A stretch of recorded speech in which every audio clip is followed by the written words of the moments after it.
Estado de Veracruz, del Instituto Veracruzano de la Cultura y de la tercera edición de esta Feria Nacional del Libro Infantil y Juvenil en Veracruz Puerto, en la casa del Instituto Veracruzano de la Cultura, en este auditorio precioso, con los vestidos de gala para charlar con Sara Benavides, quien ha sido reconocida en el marco de esta tercera edición de la feria. De manera histórica, dentro de la historia de este proyecto, de esta Feria Nacional del Libro Infantil y Juvenil, se dedica un espacio a reconocer los méritos de escritores, ilustradores, artistas, gestores culturales, mediadores de lectura, que realizan, yo diría, una labor encomiable en beneficio del público infantil y juvenil. Vamos a platicar a detalle, Sara, pero vamos a suponer que tal vez esta tarde hay alguien que vino a comprar algún libro y entró solo por curiosidad a este auditorio. Me gustaría hablar un poco sobre la semblanza de Sara Benavides, si me lo permites.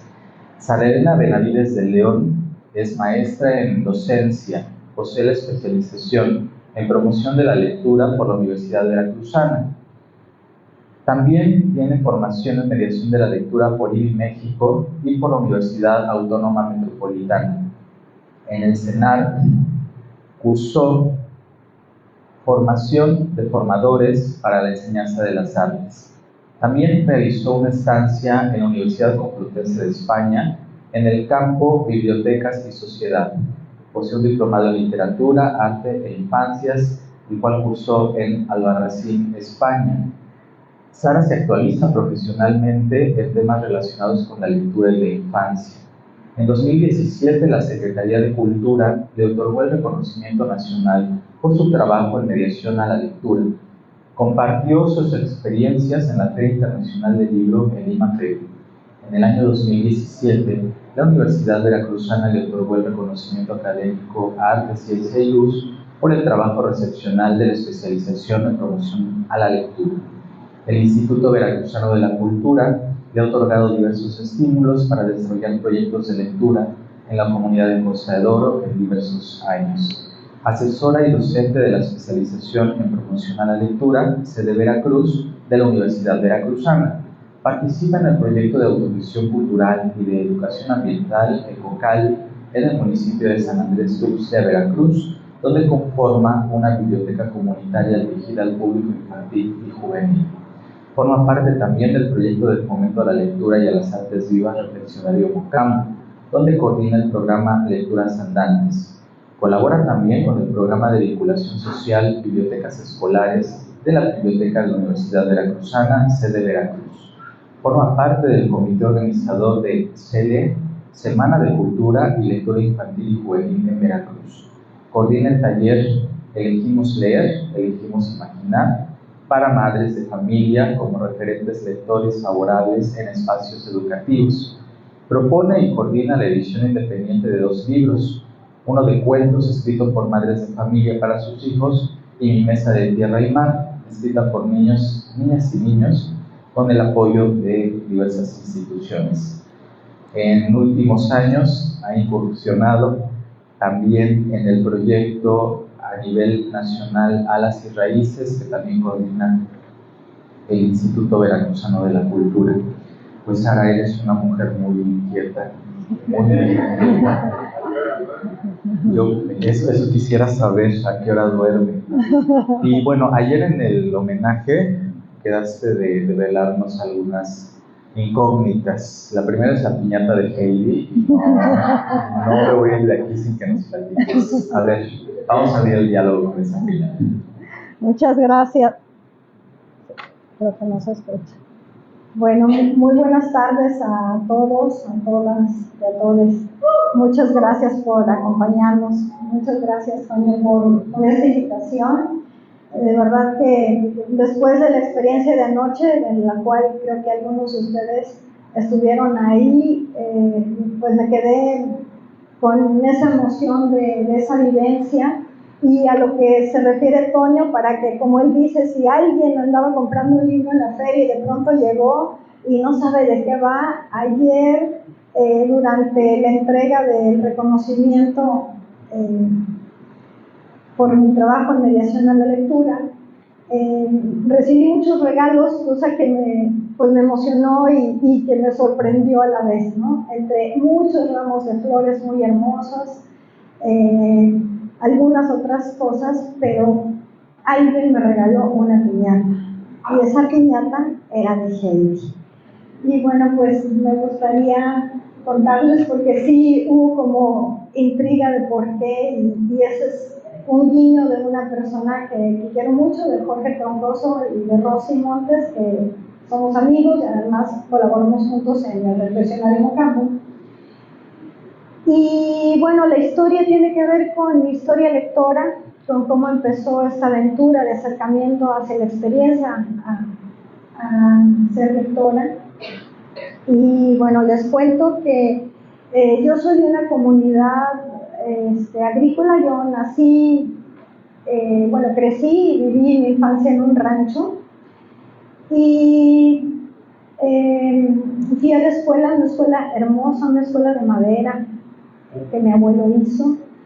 Y fíjense que yo soy la mayor de casa, yo tenía un hermanito, y resulta que mi hermanito y yo íbamos juntos a la escuela. No recuerdo bien cuándo fue como ese momento que para muchas personas es muy significativo, el proceso de la alfabetización, pero recuerdo otras vivencias que son las que me hicieron como volver, y creo que es gran parte de mi empeño en volverme mediadora de lectura.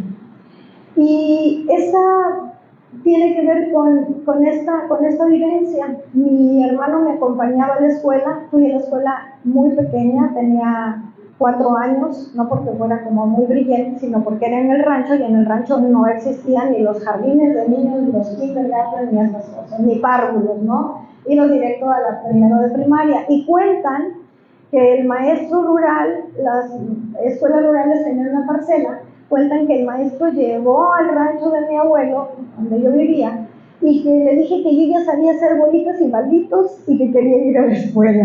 Entonces, pues en las escuelas rurales no había ese requisito de que si ya cumplió 6 años y que si es en septiembre y todas esas cosas. Entonces, pues le dieron bienvenida a aquella niña inquieta. Y la escuela quedaba como a 1,5 kilómetros del rancho donde yo vivía, sobre una carretera federal. Entonces, si yo quería ir, pues mi hermanito pequeño, que creen que también quería ir. Entonces nos cruzaban la carretera y nos íbamos caminando, cuando a veces nos iban a dejar en un tractor, o bueno, eran en diversos, o nos acompañaban, pero por lo general íbamos los dos solitos caminando. Y siempre me decía, Sari, espérame porque me canso. Y mi hermano se cansaba al llegar. Así pasó un tiempo y empezaron mis padres pues a llevarlo a diferentes visitas médicas, hasta que una vez llegaron con mi hermanito pues en una cajita blanca,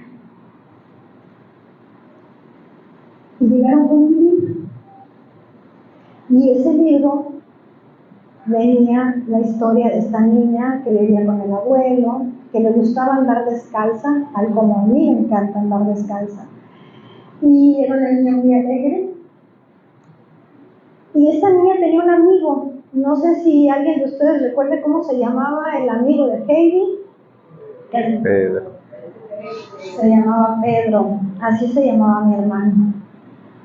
Entonces, ese primer libro que tuve en mis manos, muchos años después, cuando justamente tomé el curso, aquel diplomado de salas de lectura, donde lo primero que nos hacen reflexionar es cómo fue tu acercamiento a la lectura, cómo fue ese momento en que parte tu verdadera historia lectora, cuál es esa vuelta de lectura que dice Recón, ¿no?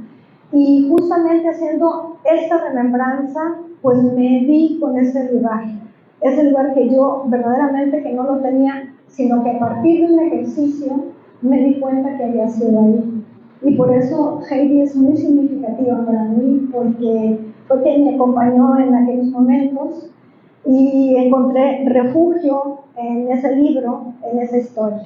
Entonces, por eso es significativa y ayer pues fue todo un acontecimiento. Gracias por eso. Te quiero leer un poema, Sara. Sí. Mira, se llama Paseo con dinosaurios. Este poema dice así: una noche de verano, con mi lindo dinosaurio, salí a pasear de la mano por las calles de mi barrio. Pues aunque es un animal prehistórico y gigante, es manso de un modo tal que ya no queda elegante. ¿Cómo será que esa noche por un semáforo viejo atascó a todos los coches temblando como un conejo? Parece que se espantó al ver el cambio de luces. Por un monstruo lo tomó y al suelo cayó de bruces. Las noches con sus bocinas atronaban enojados, ocupaban 4 esquinas, pues mi vino desmayado. Yo muy nerviosa corrí a casa del boticario, su botica revolví hasta hallar su diccionario, hecho con piedra y granito, un antiguo diccionario. Allí aprendí ligerito el idioma dinosaurio. Entonces volví y hablé en la oreja de mi vino. La gente decía, ¿qué? No va a entender ni un pepino. Pero insistí con cariño, hablándole dulcemente. Él es tierno como un niño. ¿Qué sabe de eso la gente? Son luces, dije con brillo, y no un monstruo de 3 ojos, uno verde, otro amarillo y el tercero color rojo. Al escuchar mis gruñidos, mi dinosaurio entendió y en amoroso bufido por el aire me levantó. Este es un poema de Elsa Bornemann. Ay, claro.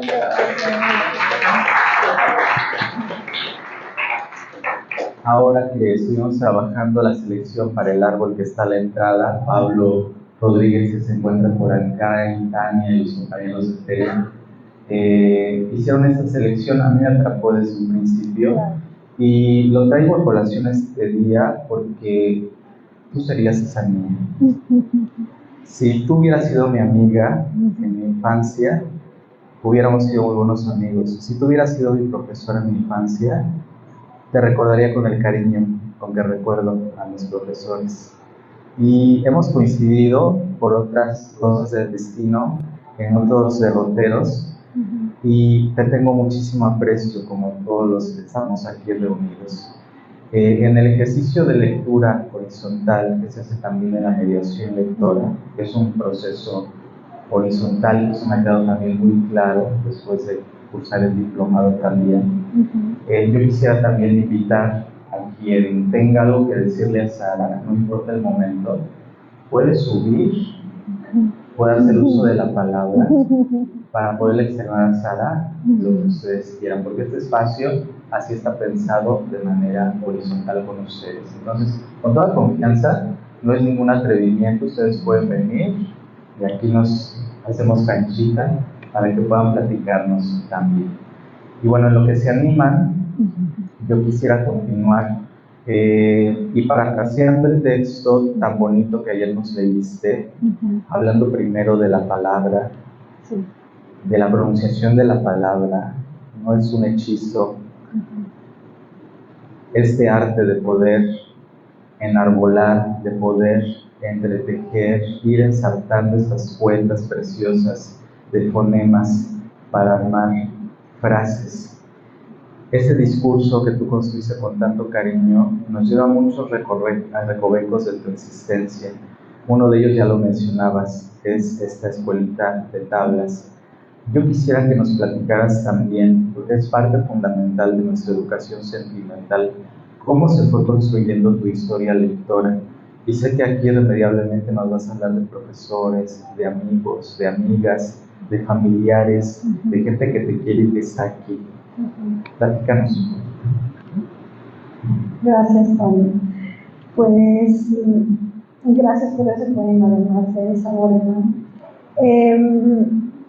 Pues justamente inicia como en eso, en este recorrido del encuentro con los libros, con la lectura, sobre todo con las sensaciones, que es lo que nos provoca, ¿no? El encuentro con un contexto, con una situación, que es cuando siento que uno se apropia verdaderamente de la experiencia lectora, ya sea en un contexto determinado, aunque esté uno solo leyendo o esté con amigos alrededor. Y bueno, en este recorrido que justamente hicimos para empezar la formación profesional, digamos, aunque yo siento y siempre hay un poco un debate con que la idea del mediador, a mí me parece, desde mi perspectiva, que es un trabajo artesanal, porque uno tiene que ir cuidando mucho siempre. Un trabajo artesanal donde se van tallando cada vez como esto que se quiere construir simbólicamente, ¿no? Que es el encuentro, que son los vínculos.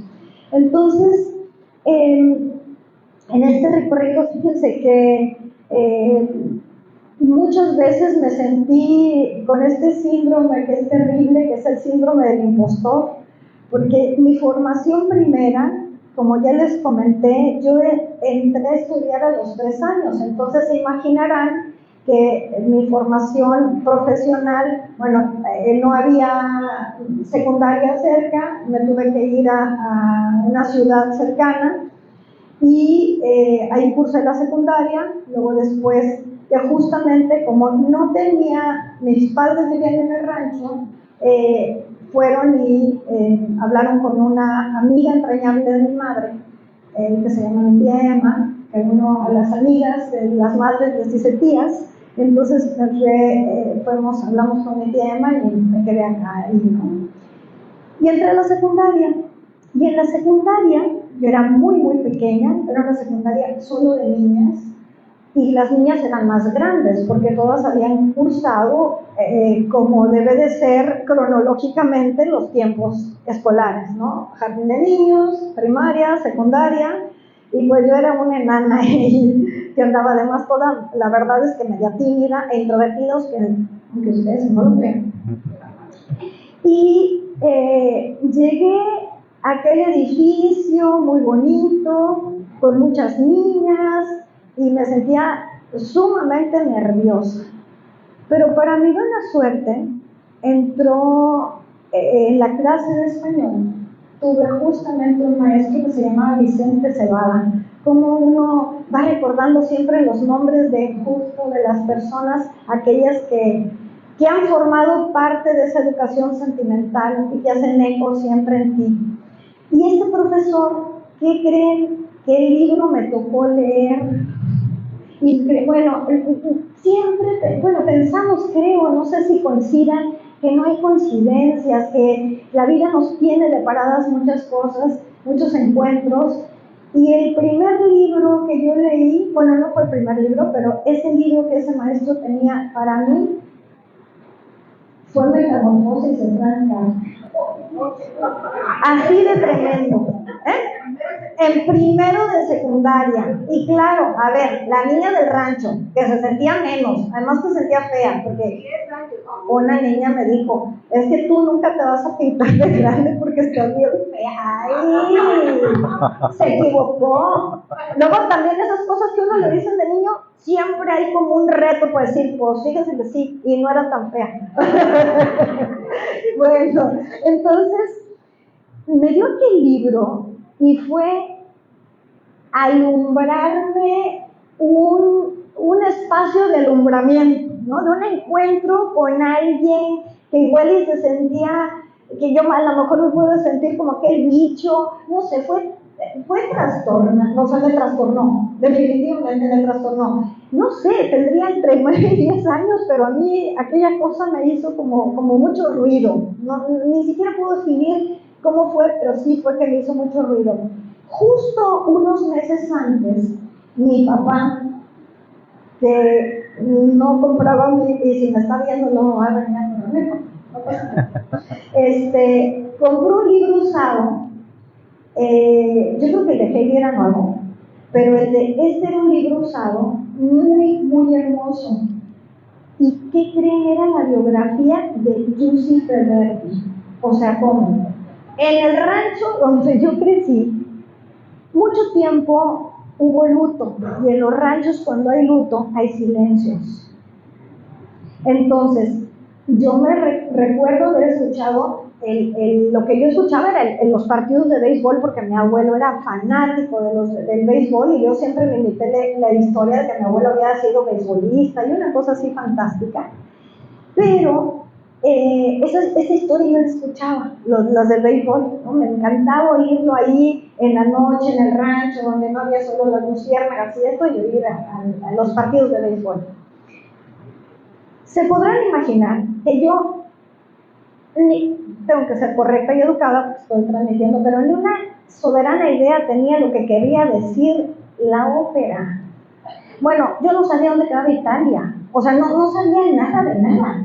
Pero me dio mi papá el libro de Giuseppe Verdi. Además era una edición preciosa, viejísima, que además tenía un hoyito. Dicen que antes en los libros, yo no sé si tú sepas, Toño, que los libros como que ya lo han deshecho, los perforan, ¿verdad? Bueno, eso yo no sé, ¿no? Después me llegó por ahí la noticia, pero no le he puesto como detenimiento. Ese libro tenía una perforación, tenía un agujerito.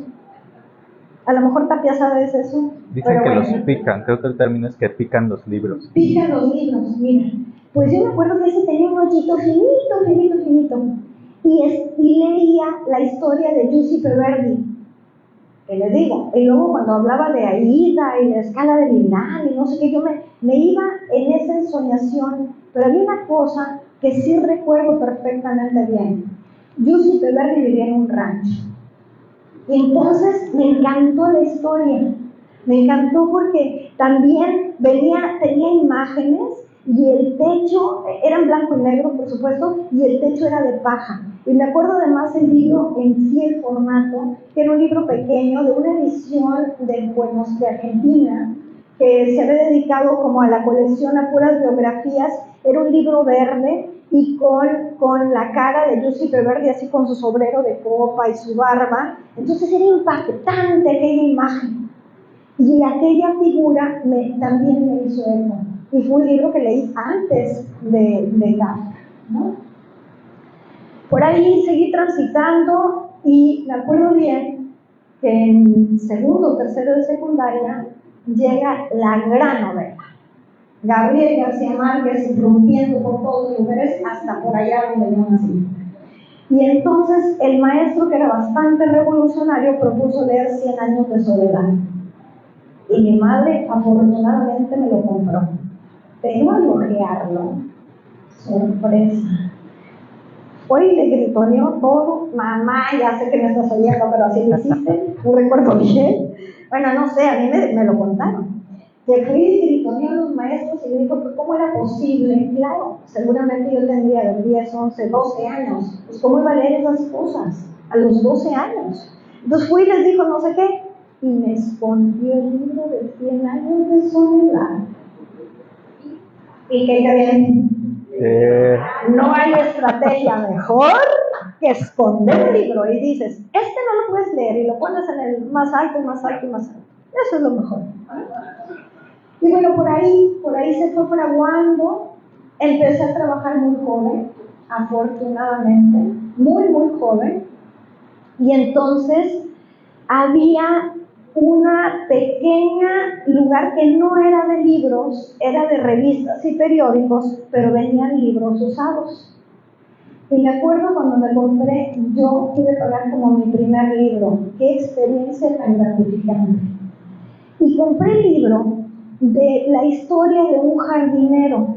No recuerdo el título, pero sí era la historia de un jardinero, y que él, de acuerdo, creo que después fue una película o algo así. Sí, esa película. Entonces, el del jardín.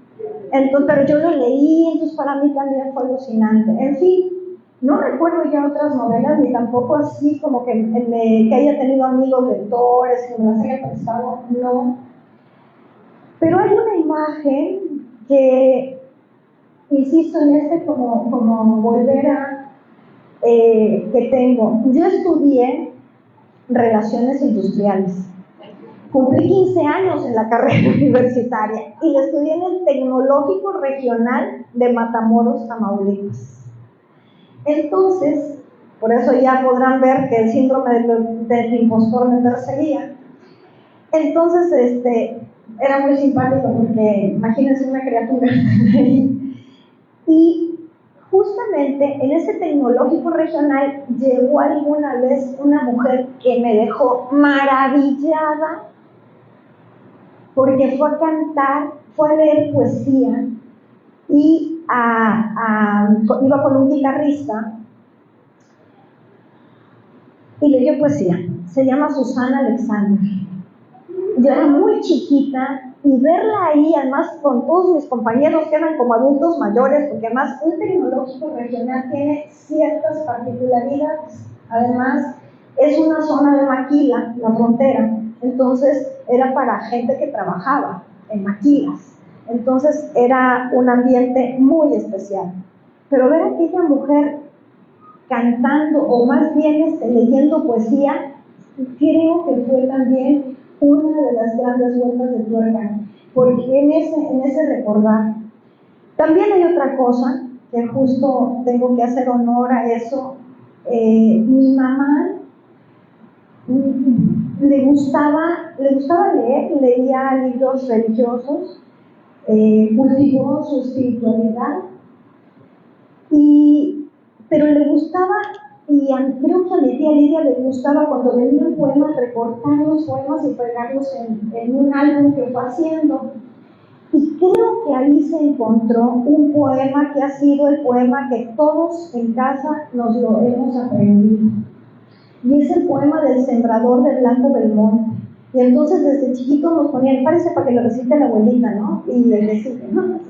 Sí. Allá en el rancho pues no había tantas cosas que hacer más que, órale, que la niña cante, que la niña baile. Y yo, ay, mamá, soy penosilla, la verdad, soy penosilla.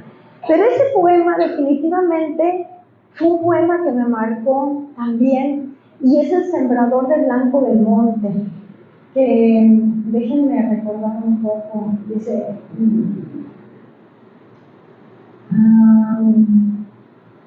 de un rincón bañado por el sol, en unas lejanas tierras, guardo un recuerdo hermoso de un sembrador que hubo en el monte. Aún no sé si era sabio, loco o prudente, aquel hombre que humilde traje vestía. Solo sé que al mirarlo toda la gente, con humilde respeto se descubría. No sé si es sabio, poeta o loco, pero bueno, y ahí va, y era un hombre que sembraba árboles. Entonces, claro, tiene que ver con Ecocali, por supuesto, y con mi querido amigo Rodrigo Montaner y la familia que se dedican al cuidado del medio ambiente con mucho ahínco y amor, que me ha enseñado mucho. Entonces, ese poema también resonó, y yo me lo aprendí, después se lo aprendió mi hermana, después mi hermano, y después mi hermana era más pequeña, y todos en la familia lo decíamos, ¿no? En ciertas ocasiones. En fin, bueno, luego creo que esos fueron como los primeros encuentros de la experiencia lectora, de cómo la viví en circunstancias, momentos especiales, y que creo que me han ido encaminando hacia esta profesión, hacia este oficio personal. Nos hablaste hace un momento de este síndrome impostor. Entonces tú estudiabas relaciones industriales, realizaste tu carrera y luego docencia. Sí. Y luego entraste de lleno en la promoción de la lectura. Sí. Platícanos cómo fue esa vuelta de tuerca tan interesante de relaciones industriales a la promoción de la lectura.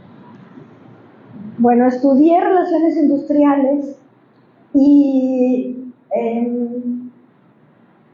me casé al mismo tiempo que estudiaba, muy joven también, por supuesto, pues si ya todavía lo he hecho muy rápido, ¿por qué no seguir con ese ritmo tan bonito? También muy joven entré a estudiar a un hospital. Por cierto que mi mamá era una mujer tan sabia, porque cuando yo estaba en la prepa, según yo quería ser doctora para curar niños. Entonces mi mamá dijo, si quieres ser doctora, pues te vas unos días a un hospital para que veas lo que es. Inmediatamente dije que no, la verdad.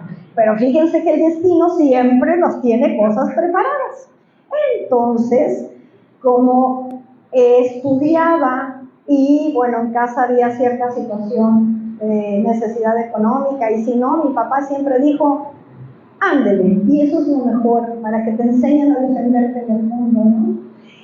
Y por azares del destino, encontré trabajo en un hospital como recepcionista, porque yo estudiaba, se supone que de mi carrera, que es recursos humanos, pues había como estas, en todas las instituciones, en todos los lugares, pues hay como la oficina de recursos humanos, pero resulta que yo estudiaba en la mañana y tenía disponibles las tardes para trabajar.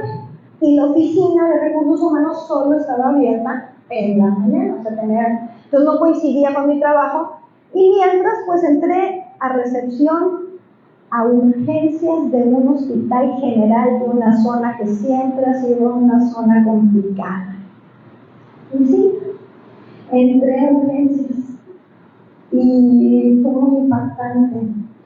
muy impactante ver el dolor humano, pero yo tenía ahí la oportunidad de estar cerca de eso y bueno, de vivir como esa experiencia, de estar cerca de la gente. Justo ahí conocí a una niña que se llama Isabel, y por lo que ustedes vean, pues creo que esa inquietud que traigo por dentro me llevaba a recorrer los pasillos de pediatría y ahí estaba Isabel. La conocí, me dolía mucho su situación, le llevé algún cuento, le conté, leímos, y bueno, hice todo un movimiento acompañado de una tía que quiero mucho, mi tía Lupita, para poder llevar a esa niña a un hospital de más alto nivel, ¿no? Porque ahí no tenía cura. Y en fin, ahí me encontré un personaje en el hospital al que yo convencí que hiciéramos algo para salvar a aquella criatura. Y eso, no sé ni por qué estoy contando esto, pero tiene que ver con mi vida y con mi historia. Y somos seres de narrativos, ¿eh? Los mediadores de lectura tenemos que contar y que contarnos. Además, siempre dice mi maestra Michelle, uno siempre se está exponiendo y es expuesta. Entonces, en aquella historia, justo estaba yo en urgencias, a la par que estaba la vivencia de Chabelita. Conocí a un chico que llegó ahí, que era muy seriecito, muy callado, que me pareció simpático, pero yo la verdad es que yo tenía muchas cosas que hacer y me puse a trabajar y la verdad es con quien he convivido ya más de 40 años. Entonces, bueno, pues ahí me encontré con Jorge, con mi pareja en todo ese tiempo, y él venía de la Ciudad de México, había estudiado en la UNAM y estaba haciendo su servicio social en el hospital. Entonces dije, qué muchacho tan... No, es cierto, me cayó recuerdo, pero después me cayó bien. Sí, y aquí está. Sí, está ahí un poquito, no, todavía no. Pero bueno, entonces esa es la historia. Esa es la historia y resulta ser que él se regresaba a la Ciudad de México y por supuesto, yo enamorada del amor, me regresé con él a la Ciudad de México. Me fui con él a la Ciudad de México.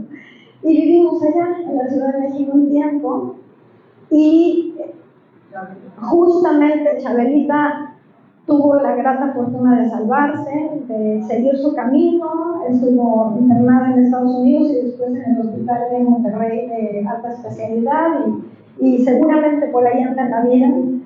Y cuando llegamos a México, pues vivimos la experiencia del terremoto del 85. Jorge estaba en el Centro Médico Nacional, que para quienes ya son como más grandes saben que fue un evento tremendo en la Ciudad de México. Nosotros vivíamos muy cerca, estaba yo con mi hijo pequeño, apenas estaba por cumplir un año, justamente fue un 19 de septiembre y mi hijo cumplía un año el 27 de septiembre. Fue una experiencia tremenda también. La tierra se sacudía de una manera muy estrepitosa. Entonces nosotros vivíamos en un tercer piso y yo pensaba que no podía bajar las escaleras y luego salir porque vivíamos en un departamentito muy pequeño. Y me quedé con mi hijo en los brazos tirada en la escalera porque no lográbamos salir. Era tan fuerte el movimiento y tan fuerte el estruendo que hacían los vidrios a romperse, que fue muy tremendo. Jorge estaba entrando al centro médico y regresó corriendo, como son como 4 paradas de metro, ¿no? Y llegó ahí. Pues ahí fue otra vuelta de tuerca tremenda. Regresé a Matamoros un tiempo mientras que se reconstruía todo. Volví a la Ciudad de México, volvimos mi hijo y yo con Jorge. Y pues ya llevar como mi profesión, mi carrera de relaciones industriales se volvía complejo, porque no teníamos como un lugar como estable para vivir, no sabíamos que él está estudiando medicina, terminando su carrera en oftalmología, entonces era como complejo decidir si voy a trabajar acá, y tenía un niño pequeño. Entonces, después del temblor hubo subespecialidades y a mi esposo lo mandan a Veracruz, afortunadamente. Llegamos a Veracruz en el 89 y fue verdaderamente volver como a la vida, porque justamente en México, en esa época se volvió en México como muy violento, había muchos robos, bueno, en fin, Veracruz fue el paraíso, llegamos al paraíso. Y llegamos al paraíso y llegamos con 2 niños pequeños, entonces no podíamos yo no podía acoplar como mi espacio como mamá y el trabajo, y con aquella carrera que se había quedado ahí como latente, ¿no? Entonces pasaron 2 años, me dediqué a ser mamá y compañera de vida.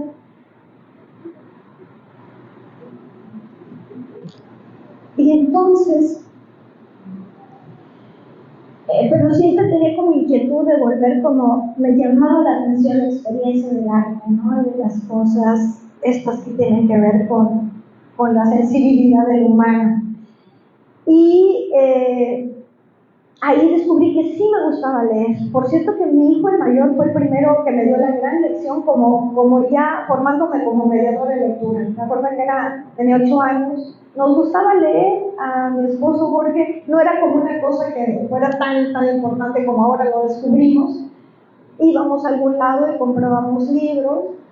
Y me acuerdo bien que, bueno, en la Ciudad de México, cuando estaba embarazada de mi hijo Jorge, me acuerdo mucho que había tenido como dejo de aquel encuentro con Giuseppe Verdi que les comenté, y me acuerdo que en un tianguis me encontré el libro, pero de María Callas, y bueno, yo seguía sin saber que era la ópera, pero me llamó la atención la vida de aquella mujer, y me acuerdo tanto que me compré la vida de María Callas. Entonces, embarazada de mi hijo mayor, leí la vida de María Callas. Bueno, regreso, ya estamos acá en Veracruz, y cuando visitábamos algún lugar, visitábamos Jalapa, que además se acordarán, bueno, alguna vez, no sé si ustedes se acuerdan, que aquí en Atarazanas hubo una gran visita. Tampoco no. No, fue nuestra máxima fiesta. No sabes, cuando era un espectáculo poder ir, ver los libros, era un lugar tan acogedor, ¿no? Muy, muy bonito. En fin, eso fue como una época, y nos quedamos de pronto. Existió una librería que se llamaba El Cristal también.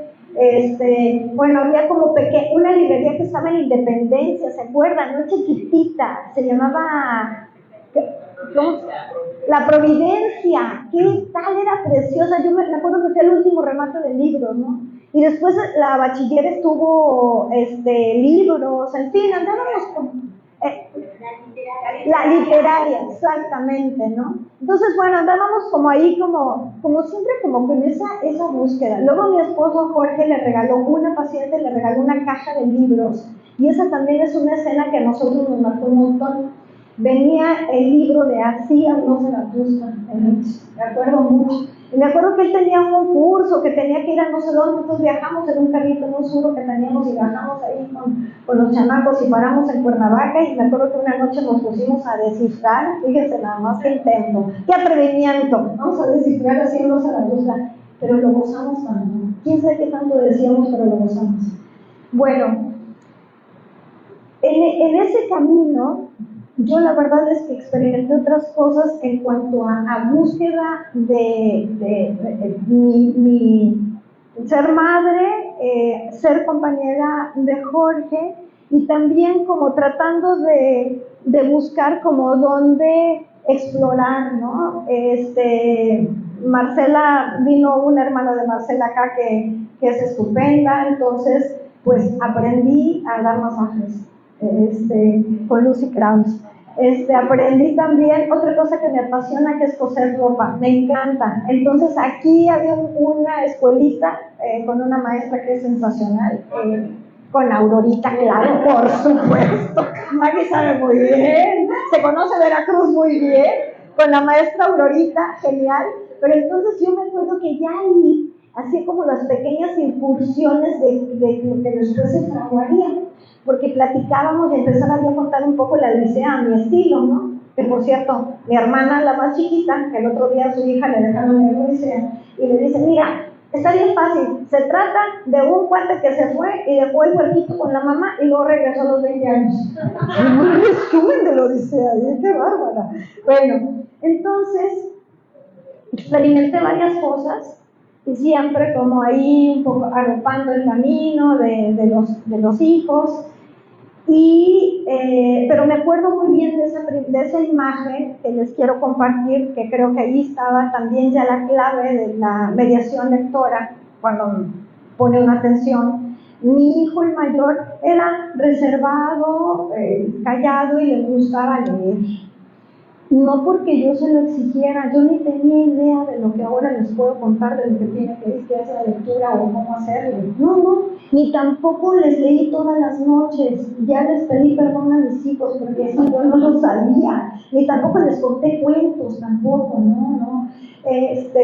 Pero sí me acuerdo que en esa Gandhi compré un libro de animales que se llama Sobrevivencia, que me acuerdo mucho, que por eso a Jorge, bueno, y aparte Rodrigo sabía, que los tiburones venían y los chiquitos se comían todo bueno, como era como la cadena alimenticia, ¿no? En fin, resulta que, pues bien, mi hijo un día estaba leyendo y yo veía que los niños andaban jugando en la calle. Y entonces le digo, hijo, ¿por qué no te sales a jugar? Ma, porque estoy leyendo, nada más. O sea, ese tamaño, ay, perdón, pero es cierto. Y yo digo, salte a jugar. No, mamá, estoy leyendo. Y bueno, fíjese nomás, la verdad es que a pesar de esta madre que tiene, la criatura salió lista porque dice mi hijo, ¿para qué quieres que salga yo a jugar? Pues para que te diviertas. Órale. ¿Y qué creen que contestó? ¿Y quién te dijo que aquí leyendo no me estoy divirtiendo? Claro. Y después me asomaba y se echaba unas tremendas carcajadas porque estaba leyendo el Quijote. Entonces dije, lección aprendida, ¿no? Y que nunca se me olvide porque siempre lo tengo que decir ahora. Bueno, pues así es como, y en estas vivencias, llego como a finales de los 90, me acuerdo mucho que llegué a las puertas me llamaba mucho la atención, obviamente, por aquí andábamos, y llego y había 2 letreros pegados en la pared, en la puerta esta grande de Vivek.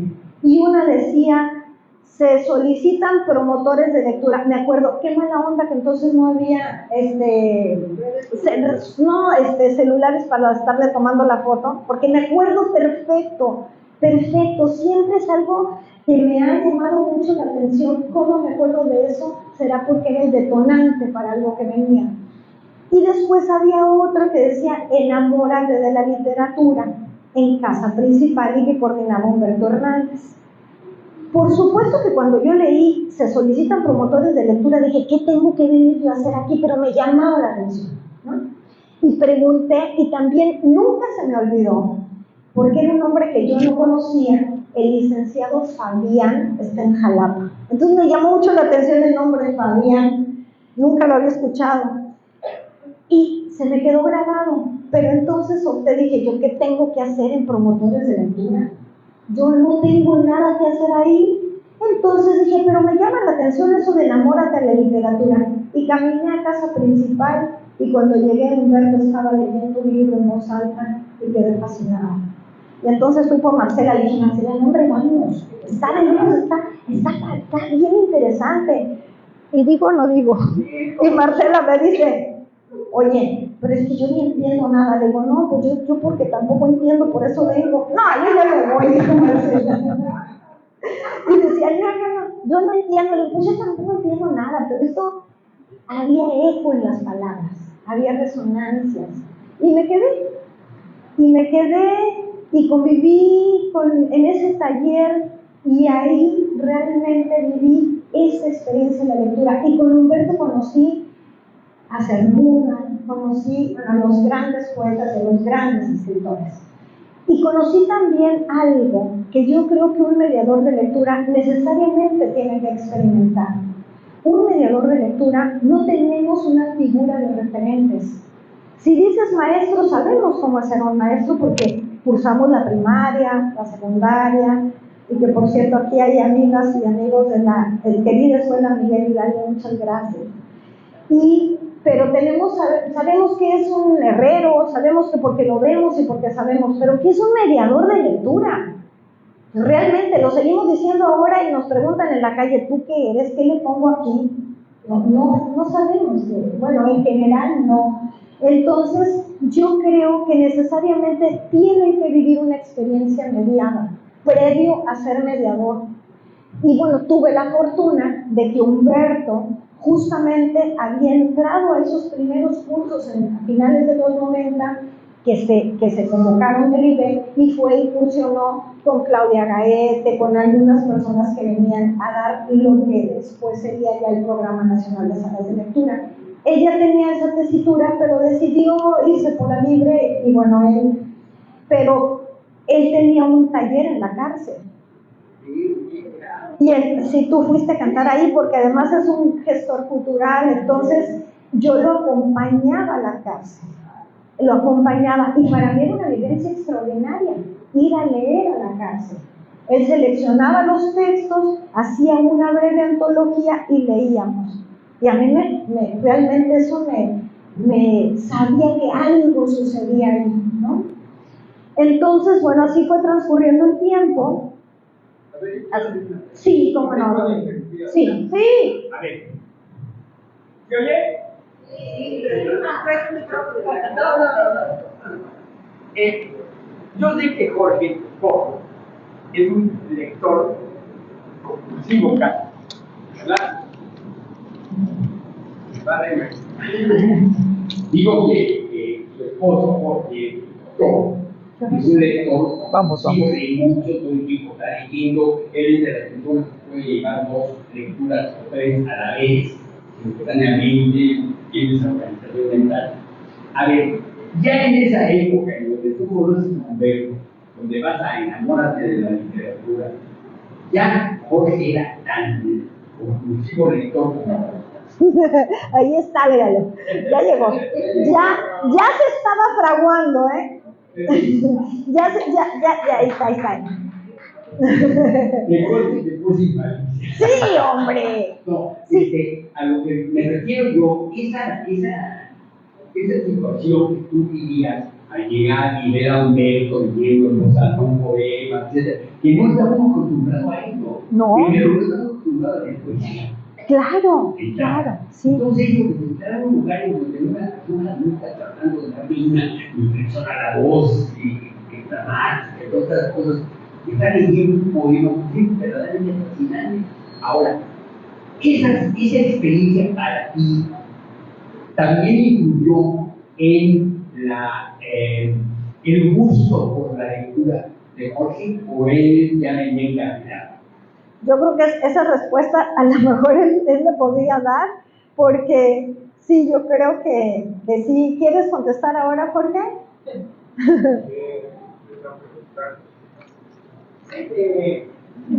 Ya se hizo el tamal aquí, ya se hizo el chisme aquí familiar, ¿está bien? Está bien.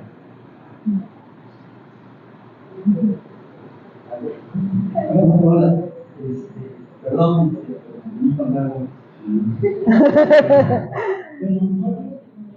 nunca fui un lector de niño.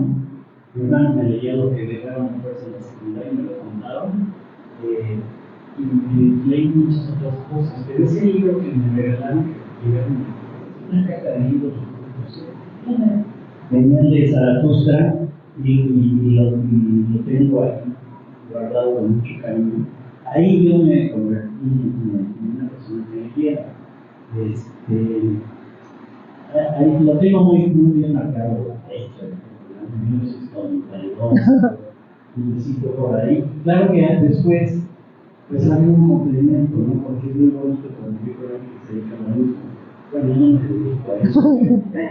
Se dedica a leer, no te hagas. Y entonces, pues sí se complementa mucho y yo creo que se fortalece. No, pero sí viste como parte de la Sí. Pues sí, fue en ese entonces cuando, pues Jorge ya citó como la fecha y me encuentro yo con Humberto, voy a los talleres de Humberto, me encuentro con esa experiencia y también afortunadamente años después de que ya inició en ese taller como escucha y como participante de ese, llega Mercedes Bulliosa, que venía de Jalapa, que tenía un programa de radio y llegó a casa principal, que era director Daniel Domínguez, y la acoge y le da la bienvenida y también me entusiasma con su forma de ser tan espontáneo, tan generoso para compartir, y ahí vivo otra vez como escucha, ¿no? Una situación así. Bueno, de ahí pasa el tiempo y en una sesión de Humberto me encuentro con Saúl. Y Saúl inmediatamente, como que además era muy joven, hicimos como buena química. Sí, ni modo, claro. Entonces me encuentro con Saúl, dialogamos, empezamos y me dice que ya, como que él estaba en el programa de salas de lectura. Entonces me invita, bueno, dice, ¿sabes qué puedes ir? Llego acá, seguí el licenciado Fabián. Y entonces le digo, oiga, mire, justamente yo ya empezaba, además por una situación particular, fíjense que ya traía estaba inquieta con estas sesiones de la lectura. Y había escuchado algo que decía, primero tu casa, luego tu calle, luego tu comunidad. Y me acuerdo bien que en alguna vez, por esas fechas, estaba viviendo en Tamaulipas una guerra muy cruda del narcotráfico, y me acuerdo que mi mamá estaba dentro de la casa y se oían tiroteo y se oían los helicópteros y mi mamá estaba muy asustada y yo estaba justamente hablando con ella por teléfono y me entró una ansiedad y una necesidad de saber qué podemos hacer. No deseamos eso y no deseamos que siga sucediendo, pero además me preguntaba yo las víctimas son víctimas, pero el que empuña un arma, ¿qué tuvo que haber pasado para que empuñe un arma? ¿Qué tuvo que haber vivido un hombre para que no tenga esa fuerza o esa dignidad de ser humano y que sea capaz de apuntar a otro, ¿no? Entonces yo decía algo, y bueno, he sido contestataria por necesidad y decía, pero no es ese activismo de voy a ir y tal, sino ¿qué puedo hacer? Entonces desde mis alcances y desde lo que yo pensaba y decía, bueno, voy con mamás con que tienen niños de jardín de niños y a platicar con ellas, porque creo que ahí se puede fraguar grandes cosas y además es porque no sabemos como madres de familia cómo es y qué significa leer para nuestros hijos, que significa algo más que la alfabetización, algo más que sepan escribir bien avión, algo más sino crear vínculos, lazos afectivos, amorosos que se crean con la vista, con el contacto y con la voz humana, ¿no? Entonces por eso decidí ir con madres de familia, que era, digamos, lo que yo ya como tenía visualizado.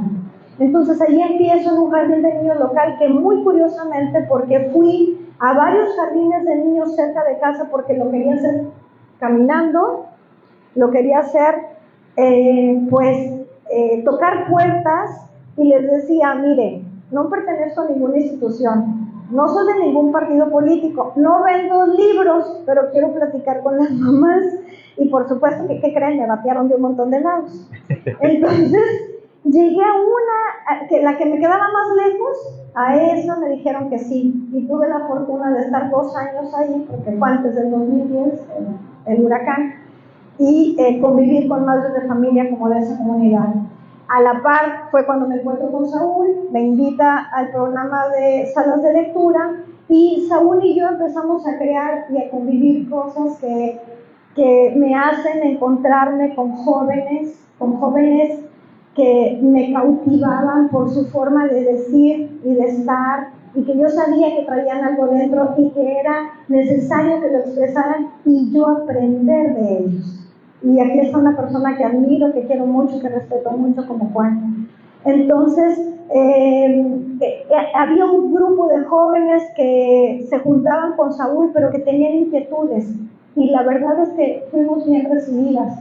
Yamila Palafox, que ahí creo que yo me pongo de pie, porque es una verdadera mediadora de lectura que le nace desde dentro, y además me encanta porque decía, ¿saben qué hago? ¿Saben qué hago para que venga la gente para leer? Sí, les hago tamales. Yo decía, Yamila, no, y peor tantito, les doy cigarros. Yamila, no vayas a decir eso, ¿no? Yo me acuerdo que alguno que otro maestro de tal decía, no, eso no se puede. Ay, claro que se puede, ¿no? Porque es espontáneo, no es algo que esté, bueno, en fin. En ese transitar, yo ya estaba definiéndome y estaba buscando aprender, saber, porque decía, quiero hacerlo lo mejor posible, ¿no? No de manera como espontánea, no de manera generosa, quiero hacerlo lo mejor posible. Y en lo mejor posible me encuentro con Adela y yo quería estudiar algo, pero no encontraba, porque era muy difícil encontrar algo que tuviese que ver con promoción a la lectura o con fomento a la lectura. Que por cierto, por ahí me encontraba yo en esa disyuntiva, es que yo vengo de otra carrera y ¿cómo me voy a dedicar a esto? Además, yo ni siquiera estudié letras, no soy maestra, porque también las maestras tienen formación de alfabetización. Quizá algunas no tengan de cómo combinar la lectura, pero sí tienen formación, saben lo que es un grupo. Me sentía que no tenía como esas habilidades para poder estar frente a un grupo y hacer. Y entonces Adela me dijo, oye, ¿por qué no estudias maestría en docencia? Me pareció extraordinario. Dije, bueno, pues puede ser, ya tienes una licenciatura, que sea de lo que sea, puedes estudiar. Entonces entro, generosamente me acompañó, entré a estudiar la maestría en docencia. Sí me costó mucho trabajo porque tenía muchos años de no cumplir como estas obligaciones de estructura. Entonces, yo era Heidi, ¿se acuerdan? Yo no estaba en la descalza. Bueno, entonces llego, me costó mucho trabajo y otra cosa, todos mis compañeras, compañeros, la mayoría, el 99.9% jóvenes, y yo ya era una mujer adulta casi, y todos estaban frente al grupo en una institución escolarizada, y yo era la única que tenía una sala de lectura en Ecocali. O sea, ¿cómo es eso? Ni siquiera no dimensionar la educación formal y no formal todavía estaba como en riesgo. En fin, fue para mí un gran alimento porque me ayudó como estructurar. Entonces, en este camino y en esta andar en la promoción de la lectura, en el programa de salas de lectura, que tenía un diplomado extraordinario con maestros extraordinarias, y mi maestra Michelle está presente, a la que le agradezco, porque vino de la Ciudad de México para estar con nosotros. En esta formación me encuentro, a la par también, Marcela y Alejandro se habían ido a vivir a Costa de Oro, tenían y estaban presentando, esta idea de hacer ese proyecto de educación medioambiental, y empezamos con una salita de lectura pequeña, y cosa que se ha transformado en el transcurso de los años, que además que se ha sostenido en el tiempo y que hemos dotado de libros por varias circunstancias, y que yo siempre le digo a Marce, si prestar un libro a un niño de la comunidad, con eso es suficiente, o sea, no se necesita tanto, en fin. Bueno, creo que ya estamos ya. Perdón, yo que aquí hay cierta importancia, ¿verdad? Yo tengo el privilegio de ser amigo de Sara de Jorge. Para mí es un privilegio poder conversar.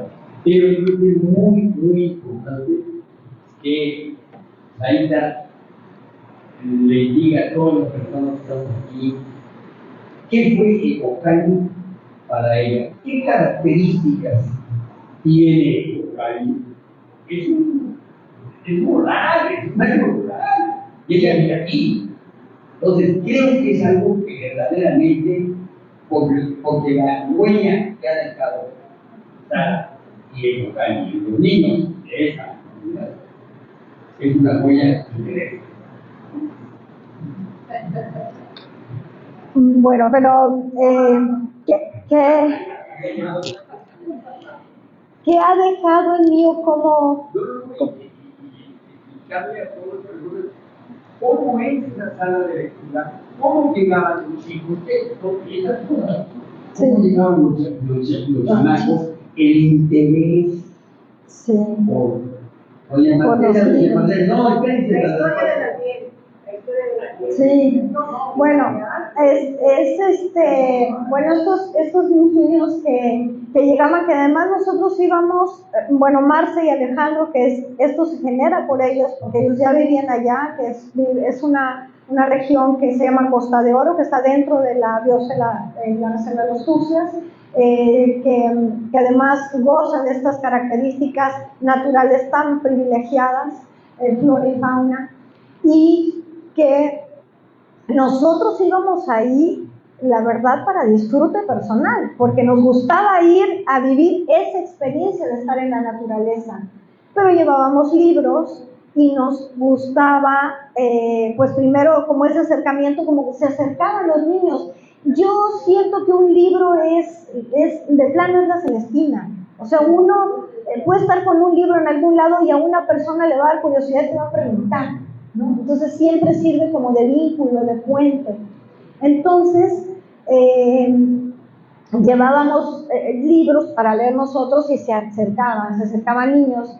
Y cuando Marce y Alejandro deciden ya poner estas instalaciones de un proyecto de ecotecnias y dar talleres para gente de la localidad, pues empezamos con esta pequeña salita de lectura. El primer día, por un megáfono se convocó y fueron casi todos los niños, que eran como 40, ahorita más o menos son como 58.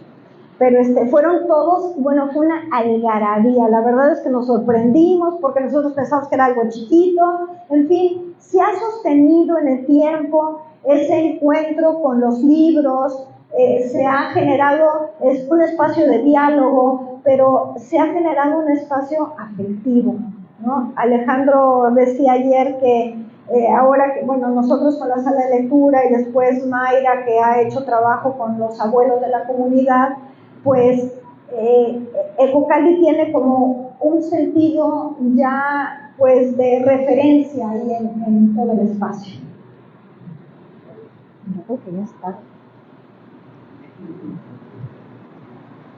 ¿Tú dices como cuánto tiempo No, a ver, es que en parte lo que decía Rodrigo es bien interesante. O sea, ustedes iban a vernos, pero no nada más a vernos, iban al espacio, que aparte Roca Partida es un lugar maravilloso, ¿no? Entonces, primero iban ya como de recreo, y siempre cuando el recreo, siempre llegaban niños, ¿sí? Entonces, Sara lo que hacía es que los sentaba y les leía. Había momentos en que Alejandro y yo decíamos, ya saben, ¿no? O sea, ¿qué podemos hacer? Pero entonces, o sea, empezaron a llegar cada vez más libros porque la gente empezó a donar. Yo me acuerdo la primera vez que Sara, bueno, nos llevamos libros, que Sara nos dio cajas de libros para llevar a Ecocline. Estaba Grisela, que era la hermana de Daniel, y estaban otros niños de enfrente.